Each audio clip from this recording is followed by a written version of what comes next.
Good evening. Good evening. We are live on the Believe in Monsters podcast for another week.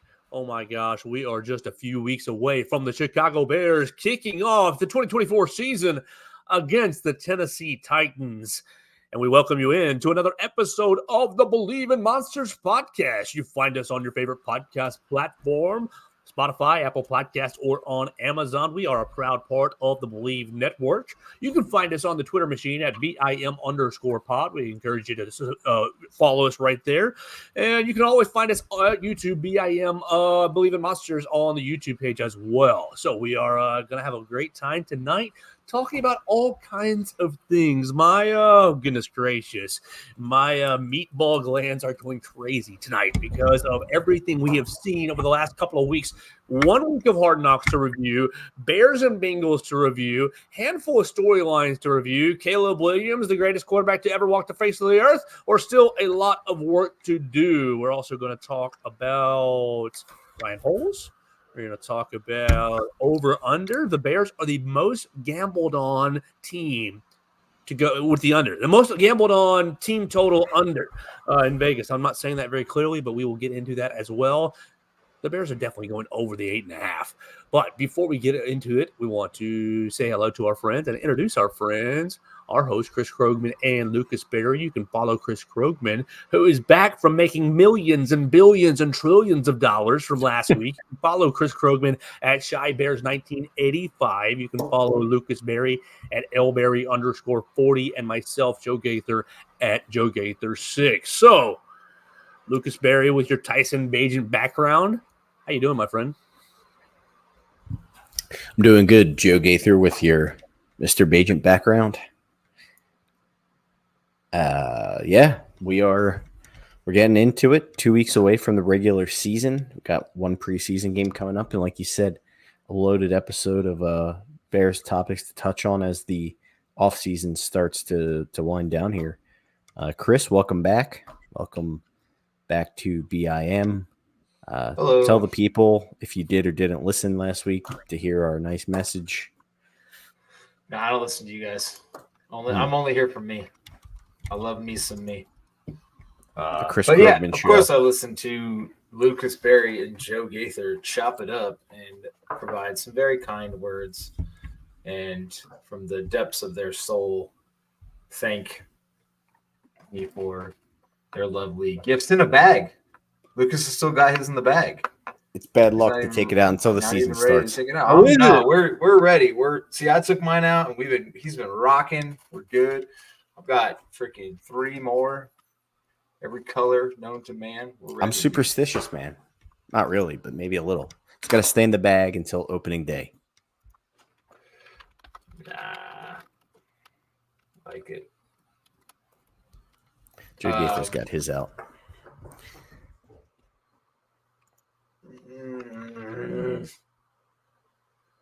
Fucking Chat GPT. You're pissing me off. Chat GPT. Will the Bears win the Super Bowl? Yes. Dude, you know what? You want to hear something funny? Do you guys listen to the Hot Corner podcast? Or know those guys? They did a Chat GPT like win total thing, or like who will win each division kind of thing. And it had the Panthers winning the South. Did it give like rationale? I don't think so. Can't remember how they did it or what it said. But, dude, I'm cracking up at Joe's picture right now. He's not there, but all you see is that. Oh man. Well, what should we dive into tonight, Chris? What do you want to get into first? I know you have a few weeks of stuff to catch up on, but what do you want to go into first? We talked some Hard Knocks. Yeah, Hard Knocks last night. Great episode. I think the best episode yet. What do you think? Probably. It was good with propaganda. Yeah. You know, I want to get your guys' take on Austin Booker because I think like he's doing a lot, but it's preseason and it's against a bunch of grocery baggers. Do you see a mini Mac or like a poor man's Max Crosby? I certainly see semblances. I certainly see a raw player who is rushing with his hair on fire. So those are, I think, adequate comparisons. I'm It's not so ready tough. to be Max It's so Louis, tough. Max Crosby. It's so tough to give the lofty comparison like that, but you do see traits that make you think that this guy could be a very, very good player one day. Specifically, like you said, Joe plays like his hair is on fire. His motor is just insane, and it was cool. I mean, the episode of Hard Knocks kind of outlined. I thought it was cool. Inside the draft room, they were. Chris, did you watch it? I don't want to. Yeah, I've seen all the Hard Knocks. All right, so you saw yesterday. Yeah, where they trade up to get Book. Yeah, it was cool. They were like, who's a player on the board that you really would move back up for, and they were all like Booker, and then the whole room was going around making their phone calls to find a team they could trade back up with, and I don't know. That's just the kind of access we don't get from the Bears normally, so I thought that was pretty sweet to see.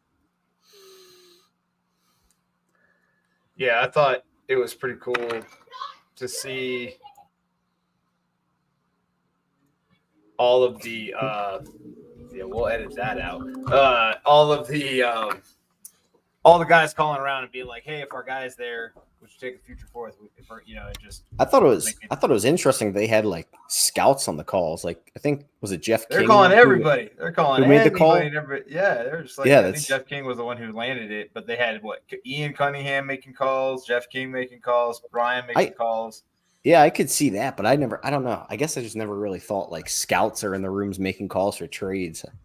Yeah, but Jeff King's pretty high up there, right? He's not just like an area scout. Yeah, he is, but Joe Gaither. I thought it was cool. Southeast I did think Conference area scout. And it's cool how they shop the offer around too. They're just like, we'll give you a fourth. Will you take it? All right, cool. And then they just call the next one and see how high of a pick they can get.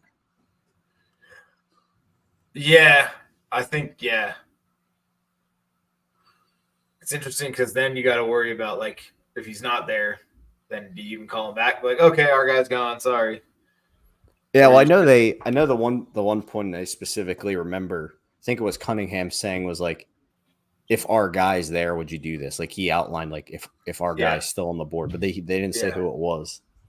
Right. Yeah, that's cool though. We talked about Austin Booker a decent amount on this podcast in the preseason too, or in the pre-draft process. So it was kind of cool to see one of our podcast favorites get drafted by the team too.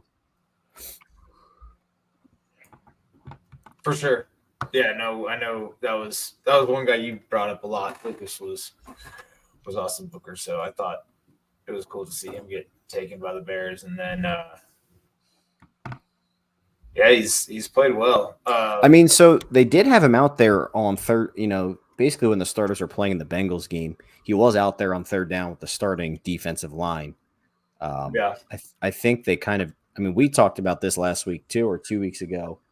Like you leave DeMarcus Walker in, which is what they did, and I'm pretty sure the line was Sweat, Dexter, Walker, and then Booker on the other side. So that'll be interesting to see if that's their opening week pass rush line. With what would you say? Walker, Sweat, Dexter, and Booker were out there on the first or second, third down of the game. Mm-hmm. Mm-hmm. I can definitely see him being in there really early on third down packages, like when it's 3rd and 12. Yeah, no, I think he showed enough to garner some playing time, unless they pull something else off, which we can get into. Well, shit, we could cover the Judon thing because that was part of Hard Knocks too. Yeah. When he was trying to trade for Matthew Judon, I thought that was interesting. Just talking about, kind of mixing in some of the stuff from the Hogan Johns interview with Ryan and the different aspects they had to look at from a compensation standpoint, a contract standpoint, a locker room fit, and then, is the guy, productive or whatever. So, and with Judon, they had the third, and then I don't know what actually happened, if Judon chose the Falcons or if the Falcons actually said, or if the Patriots actually said, we think the Falcons pick is going to be higher, so we're going to take that one. I think it came down. I think it came down to the Falcons kind of being the last team standing almost, just because I think the way polls described it was that they were only going to, the trade would only be official if he was going to sign a contract extension, or else he would revert back to the Patriots, I think is what he said, which is definitely interesting language. And I think it's interesting to see now that Judon didn't sign with the Falcons at all. So who knows if that even gets done, or if he just plays out his contract and then hits free agency next year. So it's at least good. The sweat deal wasn't done right away either. No, it wasn't. But I think polls kind of made it seem like he wouldn't make those kind of deals unless he was, almost certain that it would get done. Right. I agree. And I'm sure he had a very similar stipulation with, Sweat. And I don't know. It makes you feel good that you have a GM that has the self-control to wait these moves out, see what happens, and just make sure he's 2 steps ahead of everyone else. Yeah, I really like Ryan Poles. I think he's very solid GM. Very calculated. Very calculated, which is cool. I think they even talked a little bit about wins added expectancy by adding Judon and them guys too, and a little snippet in Hard Knocks. So interesting to hear how it all goes down and how he operates. Yeah, for sure. What else did you guys take away from Hard Knocks last night? Well, Joe was texting us throughout the episode. I know he's got a few ones he's waiting to rattle off. Well, okay, let me just go through these notes real quick here. All right, yeah. We'll just take these one by one because if you don't mind. Tory Taylor. Oh my gosh. And Luke and I were talking about it before we got started, just how many of our Believe in Monsters favorites got featured on episode 3 of Hard Knocks. Well, obviously just talked a little bit about Austin Booker, but Tory Taylor, I'll just ask you guys. I mean, we all love Caleb Williams, but I put it up on my Twitter. Who's more generational at their own position? Is it Tory Taylor, the punter, or is it Caleb Williams, the quarterback? I think that you've got just an absolute weapon, and his ability to control the football off the foot. I mean, look, you watch high schoolers throw the football down the field. You watch high schoolers, fit it in between certain windows, throwing the football, but punting. It's just another level. It's just a different skill, a skill that I think is very, very underrated. And he got me so excited last night, obviously, with all the jokes about he didn't want an Australian nickname. And he enjoyed Punta. Yeah, he's not like that. He enjoyed driving to the game. I think I would love driving myself to the game if I were playing. And then just how tiny is Cairo Santos next to freaking Tory Taylor though? Trying to give more shit. I mean, he's like, hey, we drive on the right side over here. He's like, do you drive at all, sir? You're so small. I just that segment just made me sent me back to the draft weekend where we were like, a punter for 3rd, 4th round pick, and then you look at everything that he is able to do so far. I think that's going to be one of the most underrated picks in this entire draft. I think it's going to be a lot of fun. I think if he, continues to do that whole segment was a lot of fun. Just with Shane Waldron was like, have you guys had a chance to stop and watch Tory Taylor? And he's like that, what he's doing with the football right now, he's like, is absolutely amazing. He's like, go watch. He's like, get a chance, go watch him. And, next segment is Caleb watching him and giving him props and whatnot, and then Tory Taylor giving him shit about, hey, you said I wasn't gonna have to punt a lot. We punted 3 times when we first scored it. What are we doing? Yeah, well, yeah, you're right. But booming it 65 plus yards out of the end zone to the other Outkicking team's his 35. coverage, dude. Yeah, that's going to be the only thing I would be slightly concerned of is he's out kicking his coverage, and that's fine. Just kick it out of bounds then, because he can cough and kick that shit all day long. F those dudes, man. If he's kicking the ball that far, they need to find better coverage guys. Velus, get down the field, Velus. People can only run so fast. We don't have Usain Bolt out there. Get your butt down the field, Velus Jones, and make yourself useful. His new name's actually Ferret Jones. That like he spoke differently than I expected. He had a very deep and different voice. Yeah, like he's old. Like that. Yeah, like he's really old. Like Tory Taylor. He's getting cut. Velus is getting cut. I don't think so. They made it seem like I don't know, man. And listening to Hogan Johns, it does not sound like he's getting cut. You can have that goofy Joker grin on your face all you want, but I don't think you're right. Yeah, they're not probably gonna wrong. I mean, Dante Pettis ain't making the roster. They're not keeping like Pettis, Carter, Velus, and freaking that with Josh Blackwell, whoever else has been returning punts. I think they'll keep Josh Blackwell's awesome. He's a good cornerback too. Yeah, he's a good corner. I'm interested to keep all those dudes. I'm interested to see. I think Wheeler might be the odd man out as well, but I think he'll find a home in the NFL. We'll see. He might make the team. He's interesting. He is fast as shit, man. Like people could not get angles on him in that second episode when they had him. Yeah, he was flying, dude. Yeah, I think you guys kind of touched on it though. Like when they were interviewing Tory Taylor, I mean, this Bears team is just fun. They're fun to root for. They're fun guys.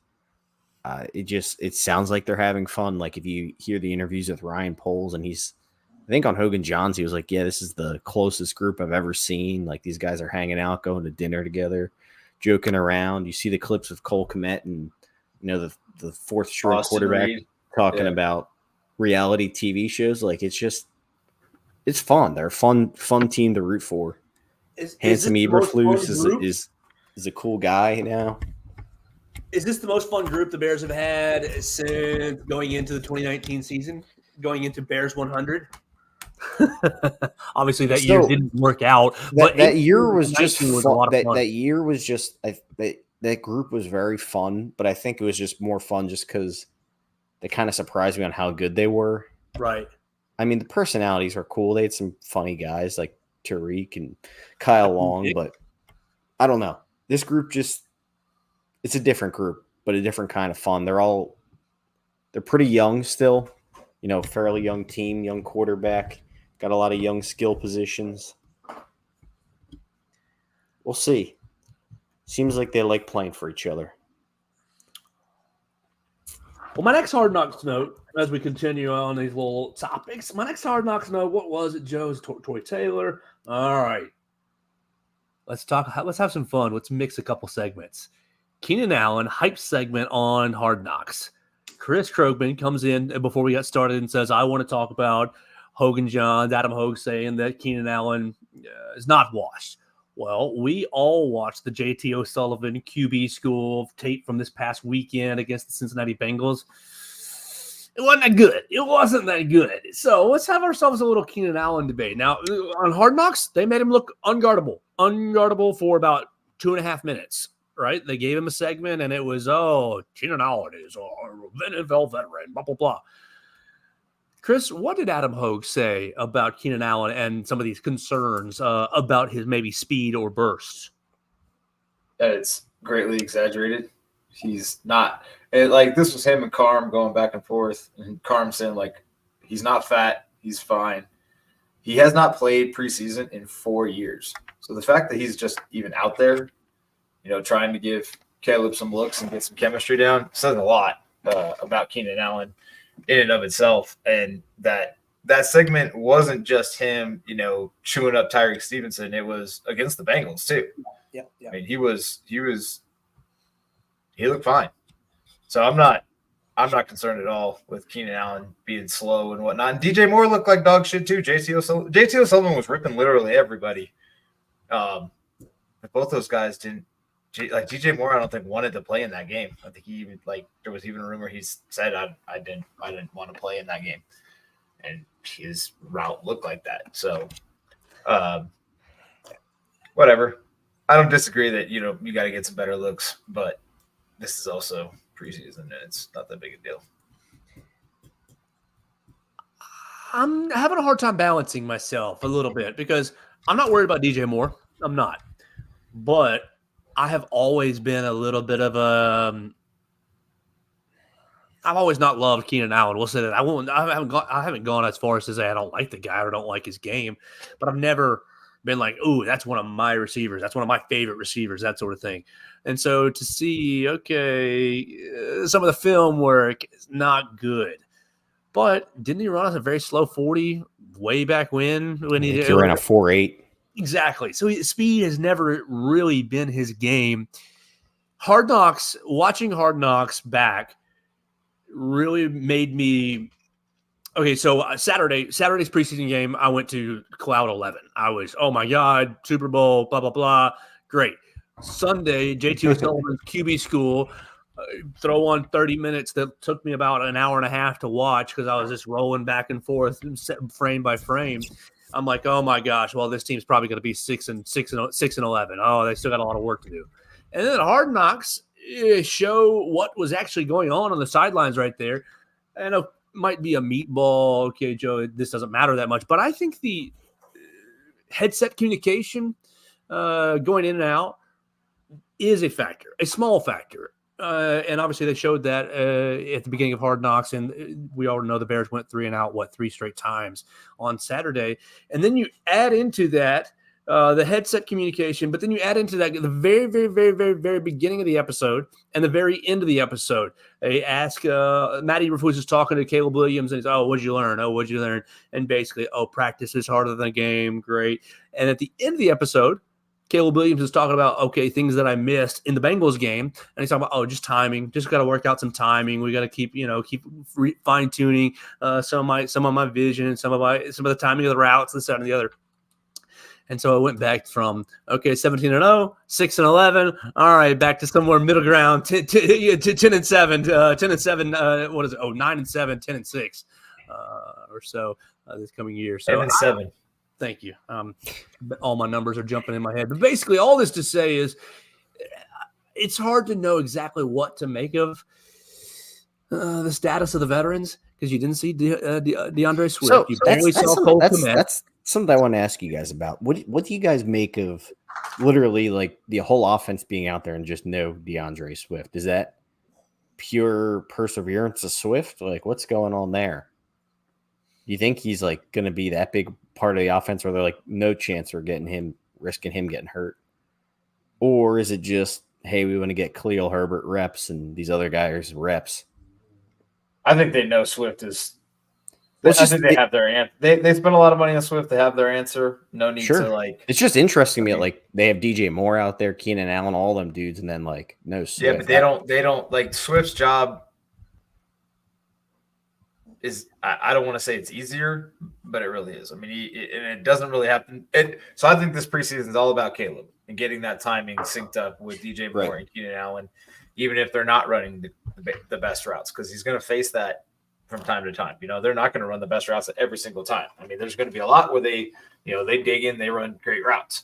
But with Swift, it's just look for the orange gloves and dump it at him or whatever, So I don't think it really matters as much as it does, And Herbert, I think, needs reps just because, he got hurt last year. I don't know how they feel about him, which is kind of odd. I went into this season thinking we had a pretty good, but we haven't seen a whole lot of Roschon outside of game 1 either, right? I think he's been hurt, man. Has he? Okay. I'll be honest, I did not see the Bengals game. I was still traveling. And so by the time we got done with the last round on Saturday, they were wrapping up the game and they had it on in the clubhouse, and I saw the score and then saw the fucking ridiculous throw to Rome.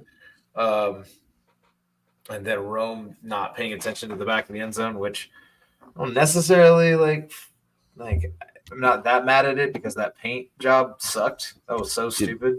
That end zone was confusing as hell. Super confusing. But you got to know where the cone is. And what JT O'Sullivan said about using the top of the letters as your marker, I thought that was pretty smart. If you haven't watched the JT O'Sullivan video either, go watch it.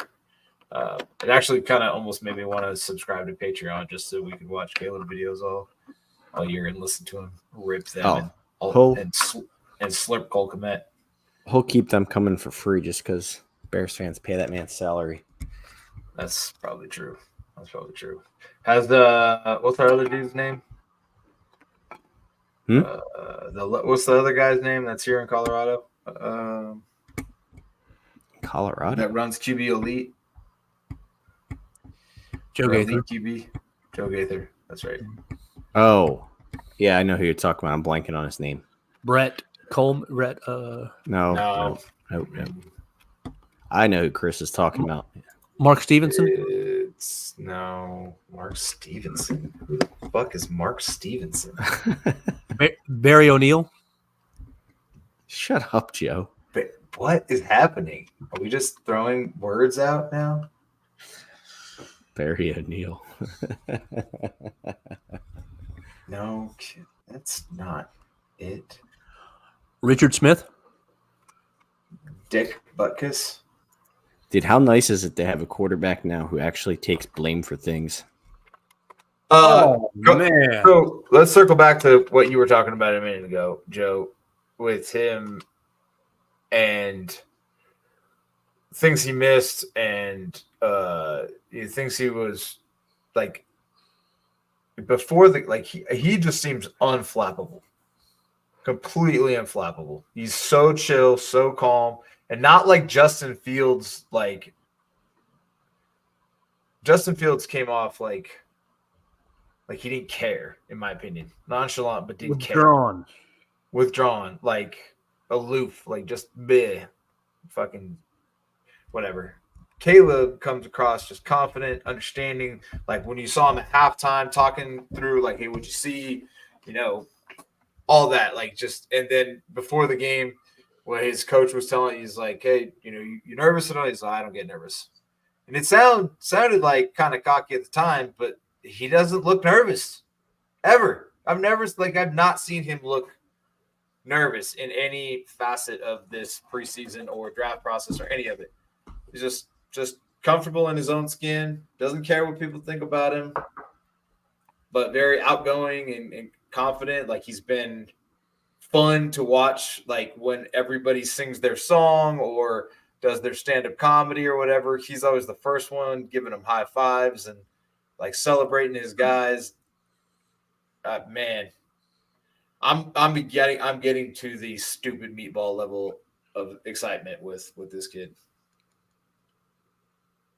So how do we balance that? The excitement, we saw the highlights. Okay, you roll out backwards, you flip it to Rome Odunze. Great. All right, we make men miss in the red zone, and we throw one back in the back of the end zone to Rome Odunze. Great. Okay, we're running around in the pocket, and we're coming around. Okay, we're scrambling for a touchdown. Great. Those three things basically carried the weekend. And the Tyler Scott throw. As well. But you do have the issues that JT O'Sullivan pointed out. You have that Rome highlight probably should have been an on-time play, an out route. And then you've got a couple others. Okay, we all watched the video. The very first play to Gerald Everett, where all the timing is all jacked up. Basically, there was a lot of that. It was on one end, oh my gosh, we've never seen this before. And on the other end is, okay, some of these basics should be, some of these basics are a little concerning. How do you balance the in between, or do you even disagree a little bit here, Joe? Because I think a lot of the JT O'Sullivan video is ripping the supporting cast and not Caleb as much. Even on the plays where they went 3 and out, he dished out some of the blame, but it was more, what kind of concept is this? Why is this guy running this route at half speed?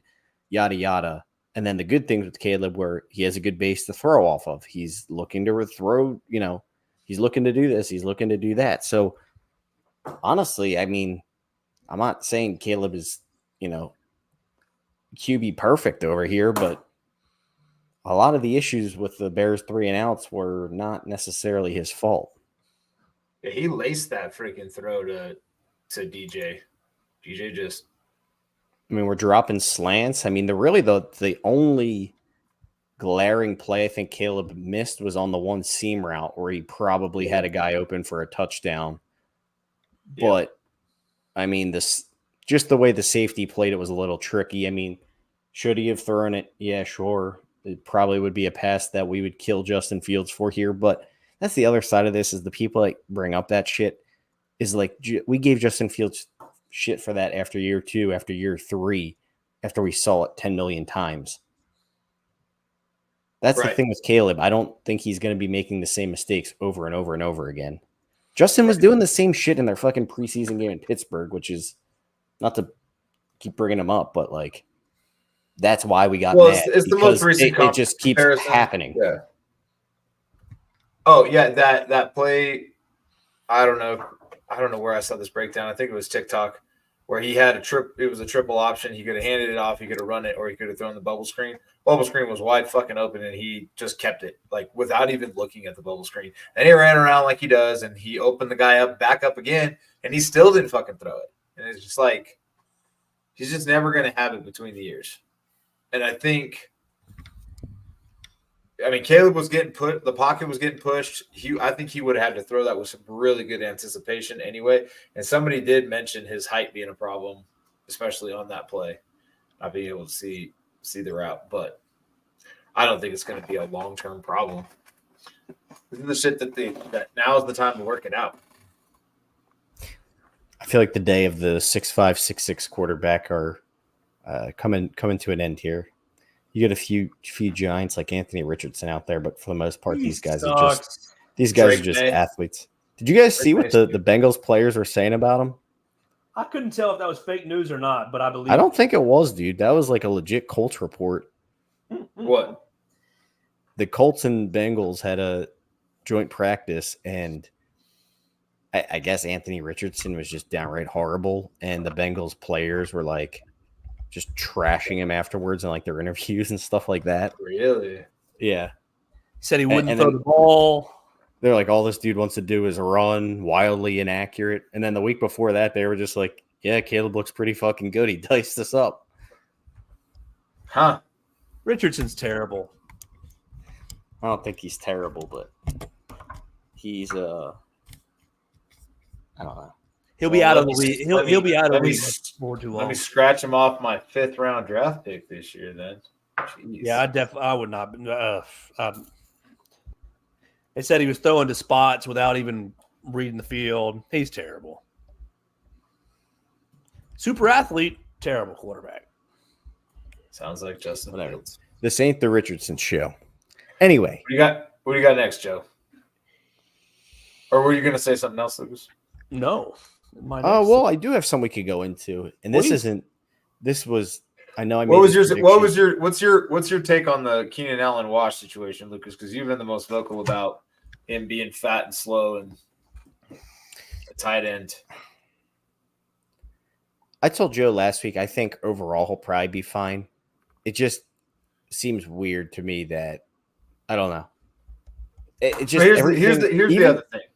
Even before the QB school was saying stuff, I thought he just seemed slow, but I mean, you might be right. It might be the training camp thing. My personal thing with this is I don't care who you are. I feel like just a dumb mentality to have to be like, I'm a 6-time Pro Bowl Hall of Fame vet. I don't need to try hard. Like, I'm not a fan of that. So I don't know. Maybe I'm just harder on people. Like I don't know. Let me throw a different thing in with the same topic. I have a comment. I started to interrupt Lucas and stop, so don't interrupt me now. And I'm going to keep talking shit while I remember what I was going to say. It's like around the horn. We just got to mute him.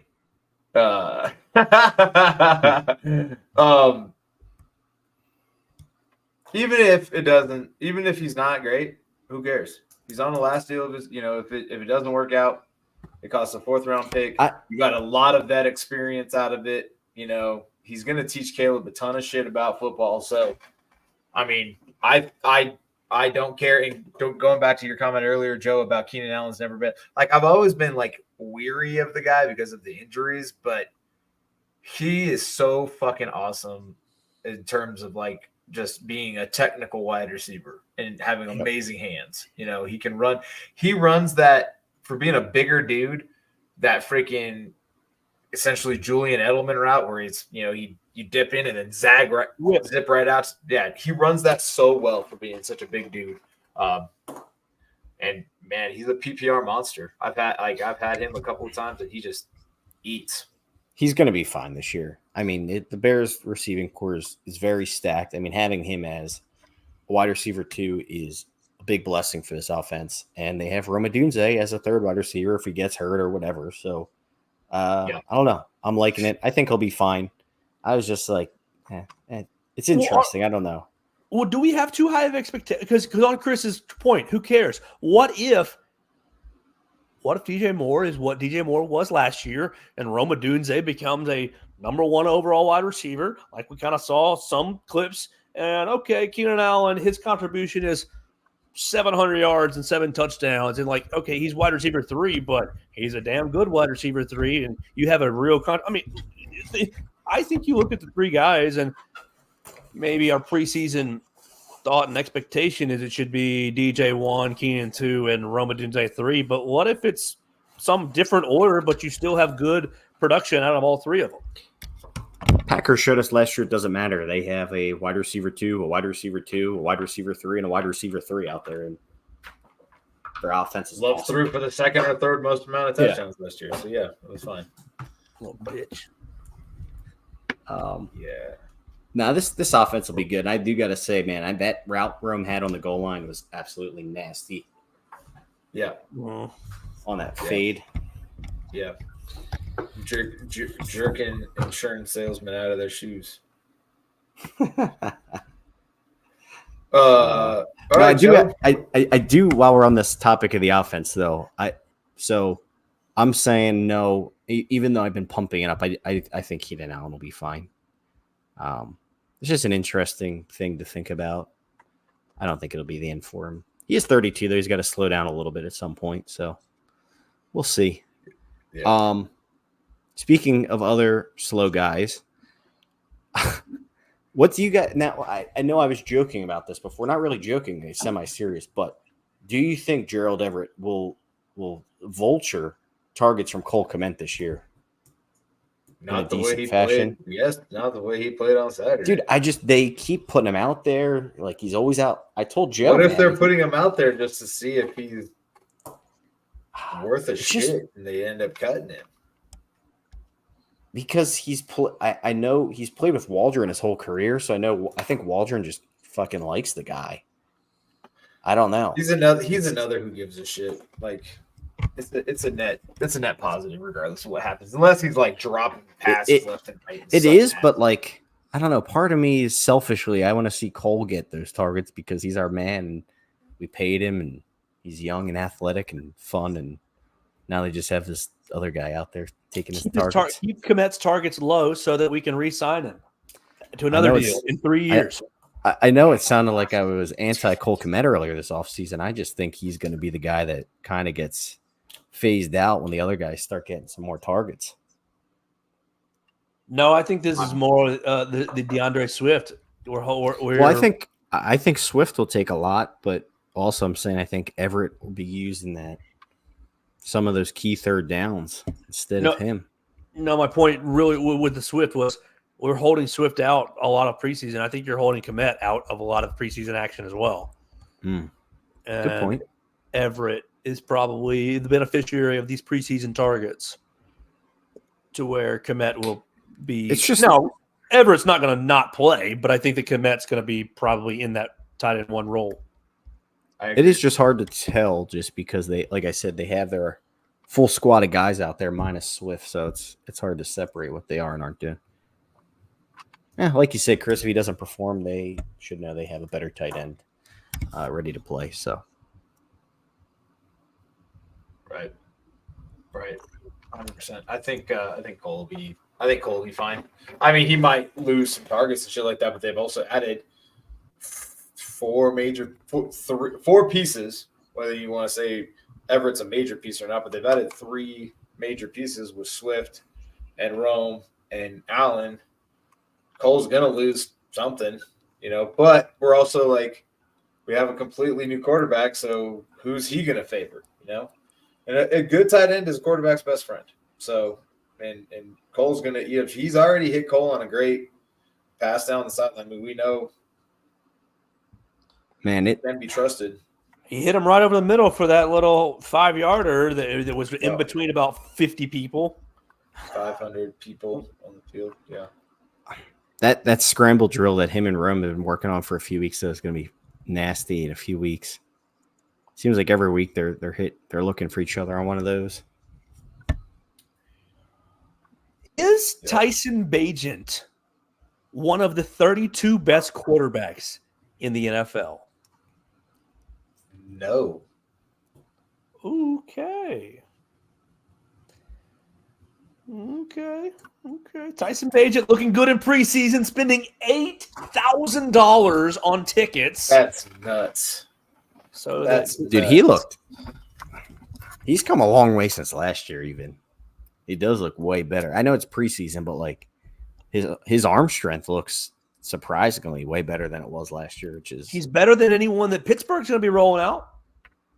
Come on, dude. He's better than anyone that Las Vegas is going to be rolling out. Yeah, I was going to say he's better than anyone that we can keep going. Let's see. He's better than anyone that New Orleans is going to be rolling out. He's better than anyone that the New York Giants are going to be rolling out. Come on. No. I would give you Vegas. Go ahead. I don't even. Who's Vegas' quarterback? Brian Hoyer? Minshew and that's close. I could see him being a similar level as Minshew. Minshew and Aiden O'Connell. He's better than those two. He's better than anyone that Indianapolis is rolling out. Bleep you, Anthony Rich. Dude, man, why are you just saying words now? No. We lose viewers every time Joe does. Every time he does, he's better than. He's better than a viewer that just dropped. I think the Raiders is probably the only team I'd give you, and I think he's probably a similar level to Minshew, if not worse. Okay, well, what are the Bears going to trade for him? Trade for him in the next year or two? A 4th rounder. Okay, all right. Yeah, that I maybe a 3rd. If he came in and played a few good games this year, and a few good games the year after that, and then the last year when he's better than anyone Minnesota's got now. I'm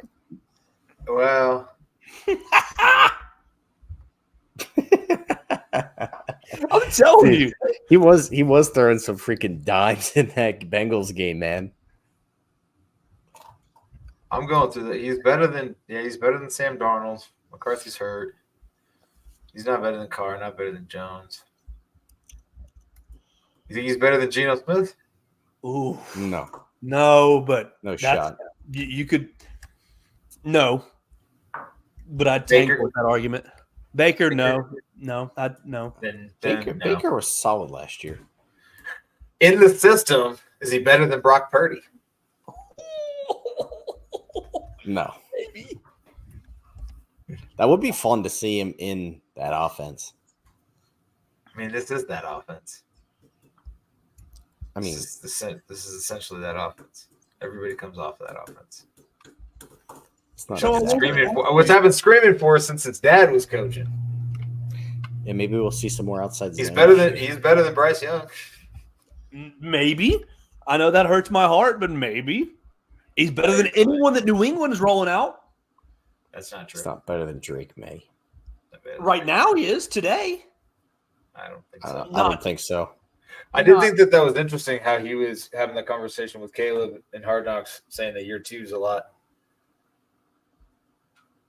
better in terms of like knowing what you're going, knowing the schedule and all of that. You know, that's like one less thing you got to think about. You know, you can just focus more on football. But you're right. I mean, I wonder what he did to get his arm strength up. I think he just arm wrestled his dad the whole offseason. Masturbated the whole offseason. Losing viewers, Joe. Losing viewers. So we're talking Somebody about has to be the wild card. we were talking about fantasy football punishments yesterday. Yeah, because Joe, I know you talked about the Waffle House last week. And so this guy was telling me there's one where you do like it's like 8, 12, 16, and 24 or something like that. Worst. And you have to pick a number for all of these 4 events. The numbers are 8, 12, 16, and 24. Okay, so jerking off, since Joe just said that, beers, donuts, and miles run. In a 24-hour span. In a 24-hour span. That's hell. There's no way someone's jerking off 24 times in a 24-hour span. Right. So that's probably your 8. And then now you got to run 12 miles. Dust. How do they police that? You got to live stream it. You know, you got to. Get the. You got to show what you're doing. You got to show what you're doing. You just got to show the motion, whatever. 12 miles.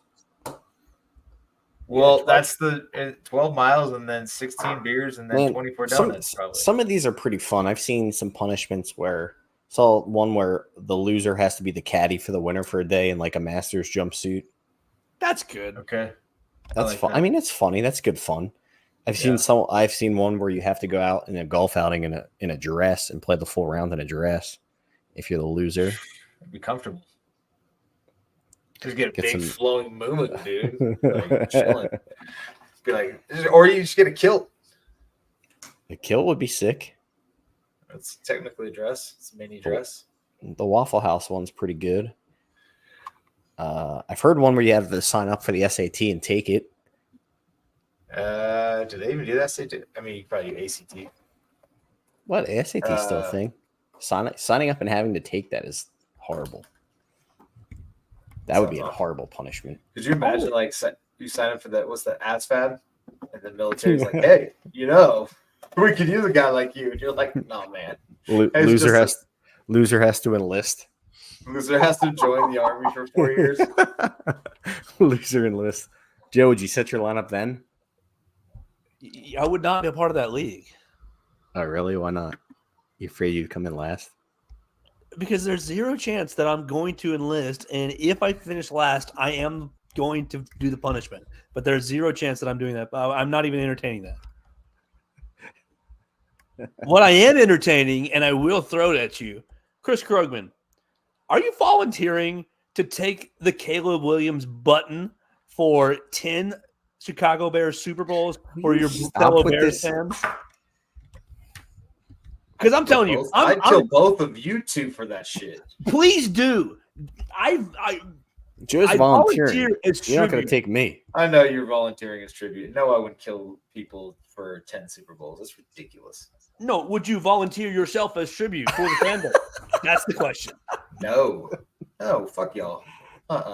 Someone would do it though, so I would get to enjoy the benefits. Somebody probably offered to do it, and Big Cat's like, we can't really control that. Calm down. Oh, that's a conversation he and I had. You and Big Cat? Yeah, I said I'd do it, and he said no. He said we can't really. He really can't. He really can't call himself Big Cat anymore. He's Thin Cat. He's Baby Cat, Mini Cat, Kitten. He's Big Kitten. He's kitten. Joe, what was your next thing you wanted to chat about? That? Yes. No, the answer is no. All right. Quick answer is no. All right. You guys don't love the Bears as much as I do, and that's okay. All right. The Bears are the most bet on team. Where did you get this from? Because I don't believe it's on. It's a thing. Yeah, it's Twitter somewhere. I've seen it. Hold on. Just knowing this fan base, like I know, but hold on, because I sent it to all my haters that hate the Bears just to give them something to feed on. Let me find my. Here we go. Go to my media there, because all my buddies are like, okay, this is from. Well, I just screenshotted the graphic, so I don't have the where it's from, but it says call 1-800-GAMBLER if you have a problem. Must be 21. The Bears are the most bet on team to go under their season win total. And the season win total is 8.5. There's gonna be a lot of fools losing money, right, Luke? I can't see him being that bad. Worse than last year with a way easier schedule? No. And I will say, piggybacking off this, I know I was a real doubter, but I think I might be drinking the Kool-Aid on the defense a little bit. I mean, that secondary is just so nasty.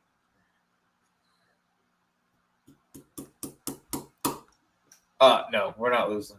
We're not losing that many games. That defense is so good. And just hearing like other teams talk about how good the defense is, it's like, all right, maybe I'm severely underrating these guys.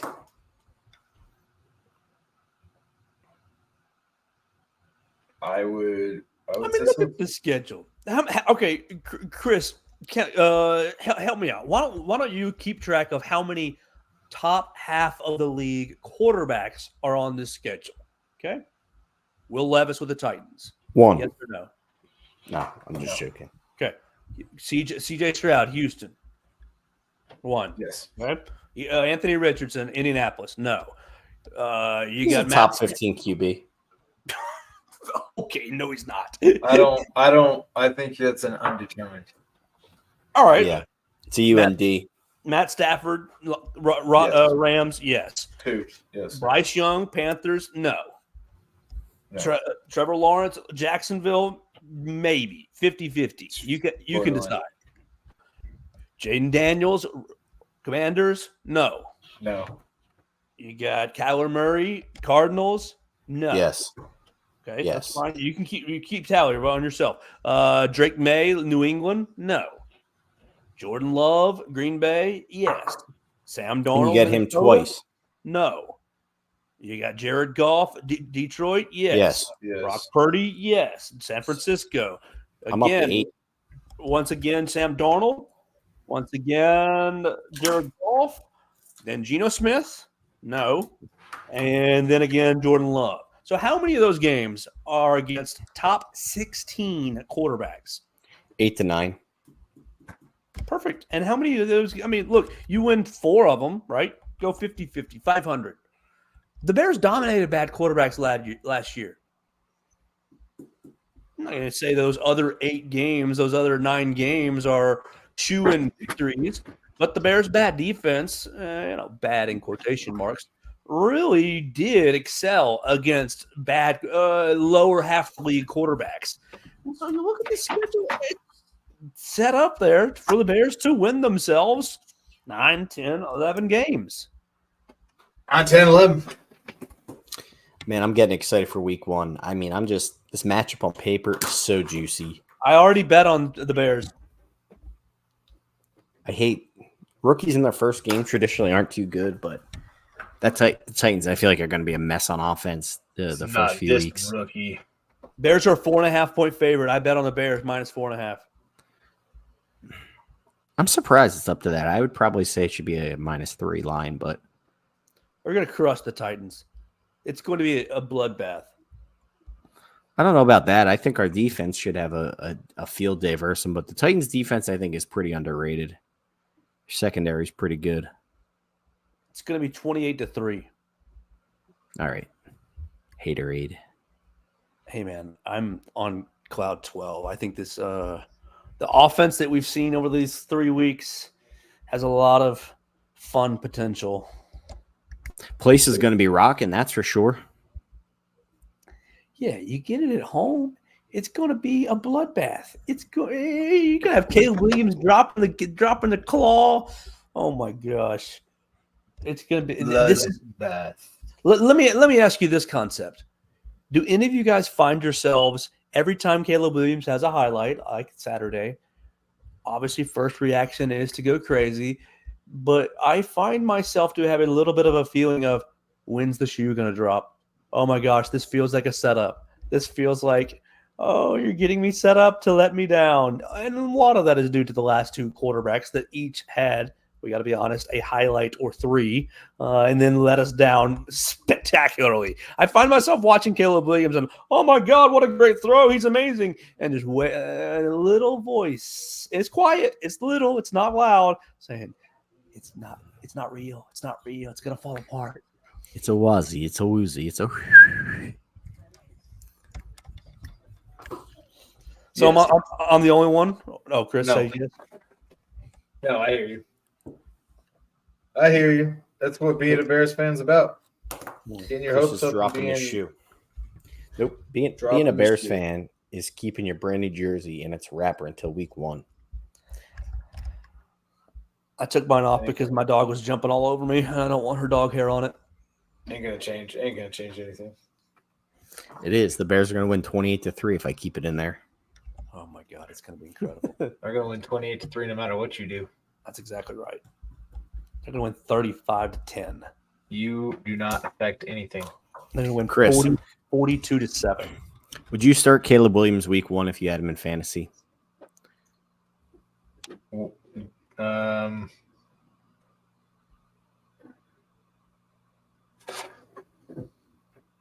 Is that my only quarterback?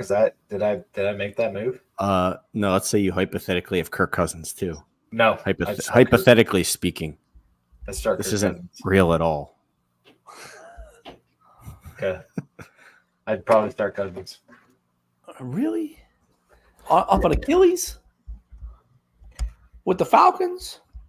A lot of weapons there. Mooney. Like, okay, they're playing Pittsburgh. God, Pittsburgh's going to be fucking terrible. I don't Their think that's defense true, is though. good. Pittsburgh's never terrible, Joe. You're out of your mind. They're going to have a hard time this year, Luke. That's what everyone said last year, and they won 9 games or 10 games or whatever the hell they won. They have the best defensive player in the league. It's just, they're unbelievable every year. They have Jalen Johnson? Shut up. They got Montez Sweat? TJ Watt's easily the best defensive player in the league. They drafted Kyler Gordon? Spidey. Ooh, he looks so good. They ended up That getting blitz was awesome. Man, is that Eberflus styling up those blitzes, or is that Washington? Said Washington's been calling the defense in the preseason. Yeah, I've been liking it. I mean, definitely more aggressive. They know they have to call some blitzes to get home. Defense is going to be fun. Yeah. How many days away is it now? Oh my gosh. Daniel Hardy. Well, we got a game tomorrow, September and 8th. then we're off next week. And then the week after that, we're hitting the ground running. We got a Thursday night game. We got a Friday night game. Friday night game. So dumb. And then we got a How many- Sunday game. How many 18 different days. subscriptions do people have to watch the NFL this year? 10? 15? You got to have NBC Brazil to watch the Saturday night game. I do not. Friday night. I have everything. I will not be subscribing to shit. Plus, the government tried to take down Stream East and failed. No one takes down Stream East. Stream East says we have so many servers. It's shit. You know they're Russian. Stream East. Stream East. That's why it's Stream East, because it's east of everything. Well, what do you got, Joe Gaither? We're an hour into this. I'm getting tired. I have My one more whiskey's almost topic. empty. No starters playing tomorrow. Concern or we don't care. Oh, Valus will be in there.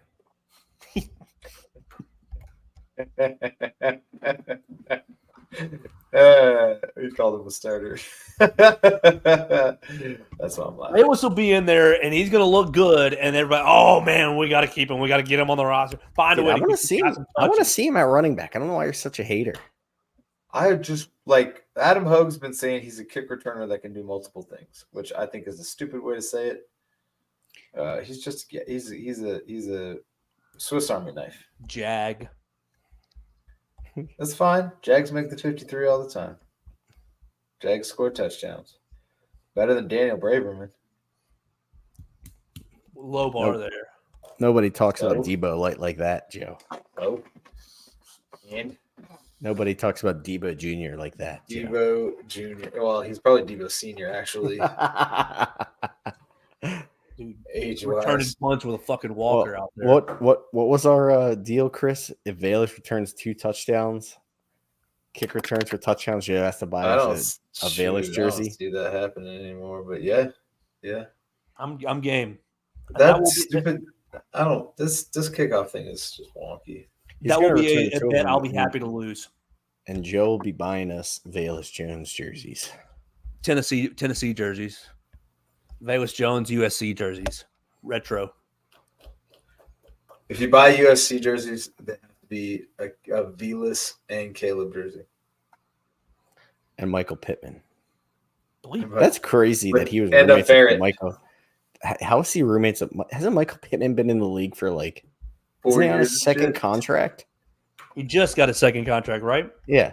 And Valus was his freaking roommate, dude. Valus sucks ass. That story was hilarious, though.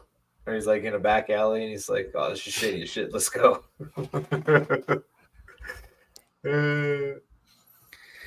Not concerned about the starters.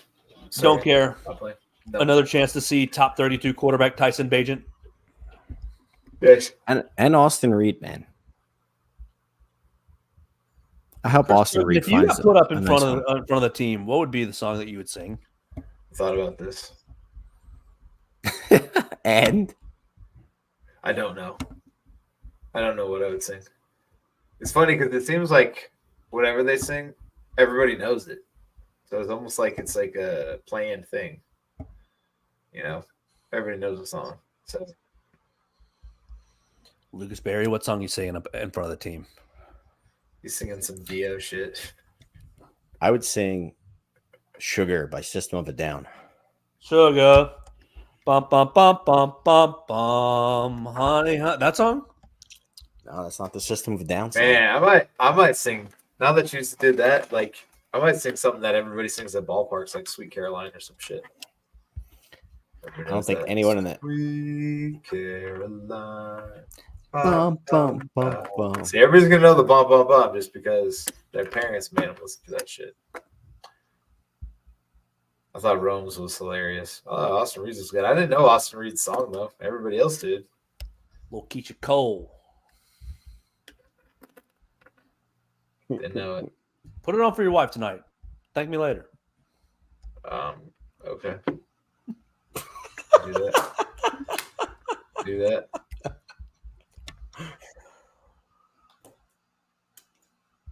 Bear down, Chicago Bears. Make every play clear the way to victory. Bear down, Chicago Bears. Wait, we could have sang this in front of the team. With the might so fearlessly. We'll never forget the way you through the nation. nation. With With your team formation, bear down, Chicago Bears. And let them know while you're wearing the crown. You're the pride and joy of Illinois. Chicago Chicago Bears, Bears, bear down.